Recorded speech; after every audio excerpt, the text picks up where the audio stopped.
کہ پاکستان سے فوری طور پہ ساری دنیا میں کوئی کارروائی کر. انڈیا نے اس وجہ سے یہ حرکت کی ہے کہ مودی صاحب کے آنے پہ اس کو نیو فاؤنڈ سپورٹ مل گئی ہے امریکہ سے. انڈیا بہت پاورفل پوزیشن میں ہے. جو پریس کانفرنس ہوئی ہے ایک بڑی انیوژول قسم کی پریس کانفرنس. پاک فوج کے اندر ایک سیریس کوشش ہوئی ریبیلین کی. فوج کے اپنے لیے یہ کتنی افسوسناک اور کتنی خطرناک ڈیولپمنٹ ہے. واشنگٹن اینگل کے ساتھ میں ہوں خاور شمس الحسن اور میں انور اقبال. انور صاحب, آئی ایس پی آر تو جسے کہتے ہیں نا کمالاں کرتا, کمالوں پہ کمالیں کر رہی ہے. مطلب ایک انہوں نے کچھ 2 دن پہلے اسٹیٹمنٹ دیا یہ جو مودی صاحب کے آنے پہ, اس کے بعد انہوں نے وہ جو بارڈر اسکرمش ہوئی جس پہ انہوں نے فلاسفائز اور پونٹیفیکیٹ کیا کہ انڈیا نے اس وجہ سے یہ حرکت کی ہے کہ اس کو کچھ نیو فاؤنڈ سپورٹ مل گئی ہے ویسٹرن کنٹری سے, امریکہ سے. ٹھیک ہے, بجائے اس کے کہ وہ اپنے آپ کو فیکٹس تک محدود رکھتے. اس کے بعد جو پریس کانفرنس ہوئی ہے ایک بڑی انیوژول قسم کی پریس کانفرنس تھی جس میں I don't know what he was trying to do.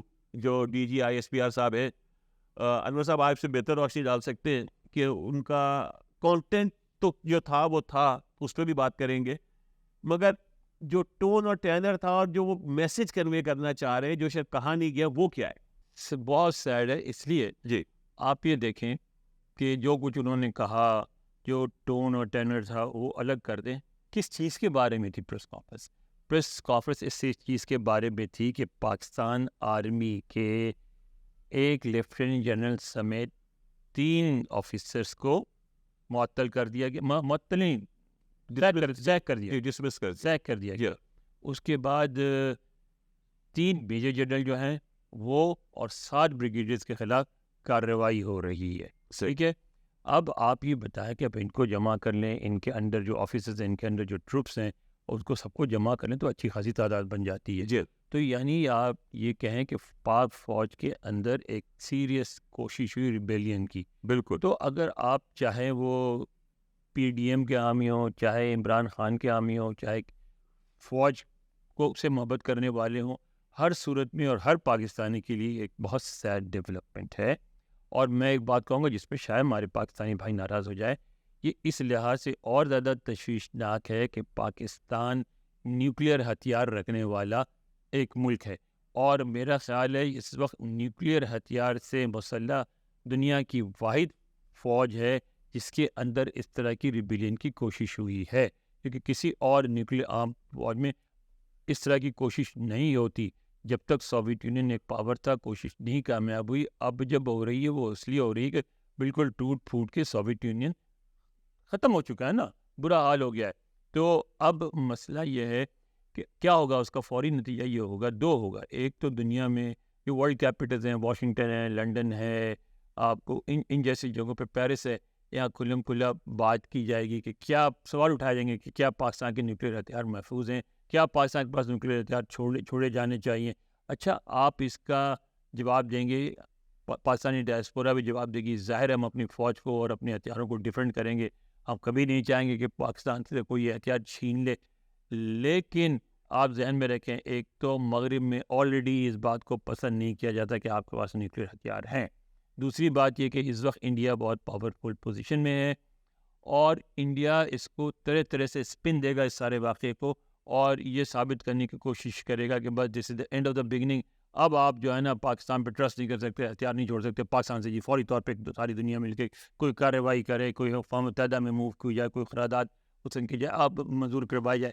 اب ہم اس کے بارے میں جو کہتے رہیں, جس طرح ہم ڈیفینڈ کرتے رہیں, وہ تو ہم کریں گے ہی, لیکن دنیا میں تشویش تو ہوگی. سر بالکل ہوگی, اور یہاں کے جو تھنک ٹینکس ہیں وہ بہت انڈیا ان کو بہت پش کرتا ہے, اور یہاں پہ یہ ڈسکشن شروع ہوں گی, اور پھر آہستہ آہستہ یہ یہاں کی پارلیمنٹس کانگریس میں وہاں پہنچیں گی یہ باتیں. اور اس میں کوئی شک نہیں ہے کہ اس پہ ایک discussion I do see it coming days میں اس کے اوپر یہ ٹاپک بنے گا, بالکل بنے گا. مگر اس کے علاوہ پاکستان کی فوج کے اپنے لیے یہ کتنی افسوسناک ڈیولپمنٹ ہے اور کتنی خطرناک ڈیولپمنٹ ہے. مطلب اس سے پہلے بھی آپ سے ذکر ہو رہا تھا کہ جی ایک بریگیڈیئر صاحب تھے, رضوان صاحب, جی بریگیڈیئر رضوان صاحب, جن کو جاسوسی کے جرم میں سزا دے دی گئی تھی, پھانسی دے دی گئی تھی. تو جاسوسی جو ہوتا ہے وہ تو ایک انڈیویجول ایکٹ ہوتا ہے, وہ ہر فوج میں ہوتا ہے, وہ ہر فوج میں ہر جگہ ہوتا ہے, ہر کسی بھی ادارے میں ہو سکتا ہے. اس کے پرسنل موٹیویشنز ہوتی ہیں, پرسنل ریزنز ہوتے ہیں. ایک آدمی کرتا ہے, پکڑا جاتا ہے, اپنی جان سے جاتا ہے. ریبیلین جو ہے مطلب کامیاب ہو جائے تو انقلاب اور ناکام ہو جائے تو بغاوت. ٹھیک ہے, یہ جو ہے نا یہ ظاہر کلیکٹیو ہوتی ہے. تو مطلب یہ کہ جب کوئی کچھ فوجی ایک میجر جنرل یا ایک لیفٹیننٹ جنرل اور ان سب نے کچھ فیصلہ کیا کچھ کرنے یا نہ کرنے کا, ٹھیک ہے, مطلب یعنی اس کا مطلب ہے کہ فوج میں بے اطمینانی تو پائی جاتی ہے نا, یہ بات تو آبویس ہوگی. یہ ڈسکشن ہوئی ہوں گی, کچھ کوآرڈینیشن ہوئی ہوگی. خود آپ نے دیکھے نا, ہم اپنی طرف سے کچھ نہیں کہہ رہے. جب آپ نے کہا فوج, جب ISPR کہہ رہی ہے کہ منصوبہ بنایا گیا, جی پلاننگ ہوئی, جی, تو پلاننگ یا منصوبہ ڈسکشن کے بغیر نہیں ہوتی. لوگ ملے, بات چیت کی, پلان بنایا, اس کو ایکسیکیوٹ کرنے کی کوشش کی, ناکام ہو گئے. صحیح. لیکن اس کا مطلب ہے کہ سیریس موو ہوئی فوج کے اندر, فوج کے اعلیٰ کمان کے خلاف. یہ کوئی اچھی بات تو نہیں. یہ کوئی اچھی بات نہیں ہے. اور سر اس سے زیادہ جو خطرناک بات ہے, جو میرا انالیسس یہ کہہ رہا ہے کہ یہ ٹپ آف دی آئس برگ ہے. یعنی کہ اب اگر آپ اس کو اینالائز کریں کہ یہ بغاوت یا یہ جو کچھ ہوا, یہ اس کا ٹاپک کیا تھا, مطلب کس وجہ سے لوگ کر رہے تھے. مطلب وہ تنخواہوں کے اوپر تو نہیں پروٹیسٹ کر رہے تھے کہ ہمیں تنخواہیں پوری نہیں مل رہی ہیں, وہ بقرعید پہ کر رہے تھے. ٹھیک ہے نا, وہ بکرے کی قیمتوں پہ کر رہے تھے. بکرے مہنگے ہو گئے اسے کر رہے تھے, کیونکہ اس کا اب آپ اس کا ذکر نہیں کر سکتے, کیونکہ ذکر کریں گے تو تکلیف میں آئیں گے. تو ہم یہ کہہ کے یہ ختم کر دیں کہ ہم بکرے مہنگے ہوئے اس لیے کر رہے تھے. تو وہ جو بکرے ہیں نا سر, اب وہ سوال یہ ہے کہ وہ بکرے تو سب کے لیے مہنگے ہوئے ہیں. اب ان کو یہ کیسے پتا کہ صرف انہی کے بکرے مہنگے ہوئے تھے, اور کتنے لوگ ہیں جو بکروں کو مہنگا یہ کہ تفصیل میں جائے بغیر جی ایک دو باتیں اگر ہم سمجھ لیں تو بات بالکل واضح ہو جائے گی. پہلی بات, یہ کیوں کہی جاتی ہے ساری دنیا میں, دنیا کا ہر دانشور یہ بات کہتا ہے کہ فوج کو سیاست میں ملوث نہیں ہونا چاہیے. بالکل. اس کی وجہ کیا ہے؟ اس کی وجہ ہے کہ فوجی طرز حیات کی جی اور سیاسی طرز حیات دو مختلف, اس میں بنیادی فرق ہے.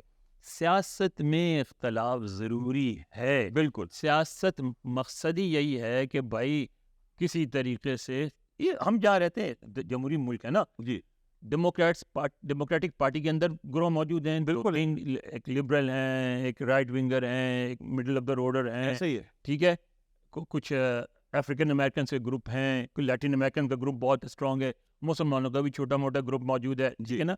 گروہ بندی سیاست کا آپ کا حصہ ہوتی ہے. ایسے ہی ہے, ایسے ہی. اچھا, ریپبلکن پارٹی میں بھی ایسے ہی ہے. جی, ٹھیک ہے.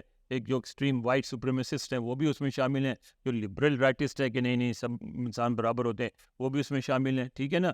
ٹی پارٹی والے بھی شامل ہیں, پرو ٹرمپ بھی شامل ہیں.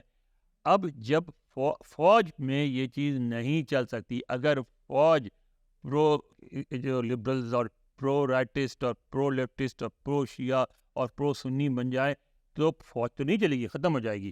فوج کو تو بالکل اس میں گروہ بندی نہیں ہونی چاہیے. لیکن جب آپ سیاست میں انوالو ہوں گے, بار بار ہوں گے, 70 سال سے ہوتے رہیں گے, تو لازمی سی بات ہے کہ گروہ بندی فوج کے اندر بھی ہو جائے گی.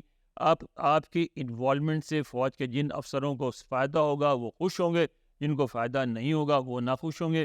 کچھ ایسے افسر ہوں گے جو یہ فیل کرتے ہوں گے کہ فوج کی مداخلت کی ضرورت ہے, وہ خوش ہوں گے. کچھ ایسے افسر ہوں گے جو سمجھتے ہوں گے نہیں فوج کو سیاست میں مداخلت نہیں کرنی چاہیے, وہ ناخوش ہوں گے. یعنی جب آپ سیاست میں آئیں گے تو فوج میں نفاق کی اور اختلاف کی بنیاد پڑ جائے گی.